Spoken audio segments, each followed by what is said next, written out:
Shoutout sa mga kabataan dyan. Manong ulam.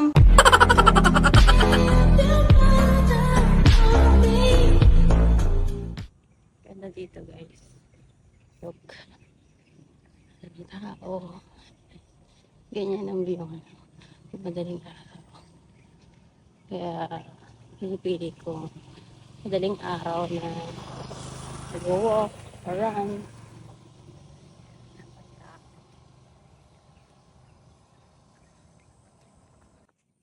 Start na tayo.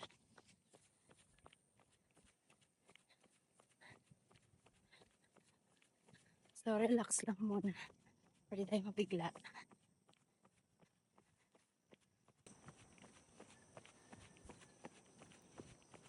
Good morning. As you can see, sobrang dilim pa. Hindi yan gabi madaling araw yan. Kasi pinipili kong 4 AM ako mag-start or 4:30 onwards. Nasa junction na ako ng time na yan. And safe naman sa area. Kaya malakas yung loob kong mag-video. So, as you can see, wala pa talagang tao. So, bago pa ako maging consistent sa ginagawa ko, sobrang hirap mag-adjust. Siyempre, 'di ba? Sobrang sarap matulog. Pero, 'di ba, kasabihan nga, choose your morning. So, I choose to run and walk. So, na-reach ko naman yung 10K step a day. And the same time, nag-walk. Nakakadala. Ikot na tayo. Sarap. What are you waiting for, guys? Harapan niya na yung sarili niya. Ganda dito. Sobrang ganda dito sa gas junction. Yan, open na yung gate. Kaya makikita niya. Nagra-run ako. Tapos, at the same time, nag-walk ako. So, yun yung ginagawa kong routine. So, nasa inyo yung kung anong gusto niyong trip. Iwanag pa siya, guys. So, madami na rin yung tao.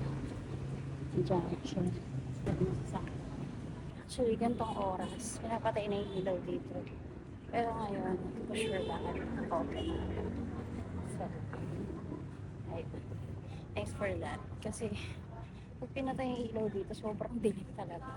Pero nakakakita ka pa rin naman. Gilid-gilid ka lang. Kasi, papasok na yung sasakyan, baka masakit. Hindi ka rin. So, tayo sa gilid.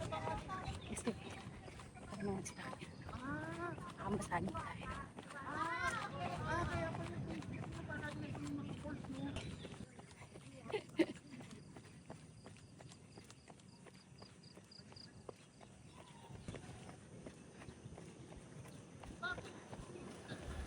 At ayan na, by 6 AM onwards, nag-i-start na yung mga Zumba. So, kahit sino pwedeng mag-join sa kanila and sobrang mabait ng mga tao dyan. So, every time na mag-start yung mga Zumba, pa-exit na rin ako niyan and then diretso na ako ng palengke. Sulitin natin ang pagiging ina, dakilang ina mo. And finally, nakarating na ako sa palengke. Isa na lang ang problema ko. Ano ang uulamin namin. Kaya inuna ko bumili ng prutas. And finally, nasa bahay na ako. Ending, wala kaming ulam. Charis.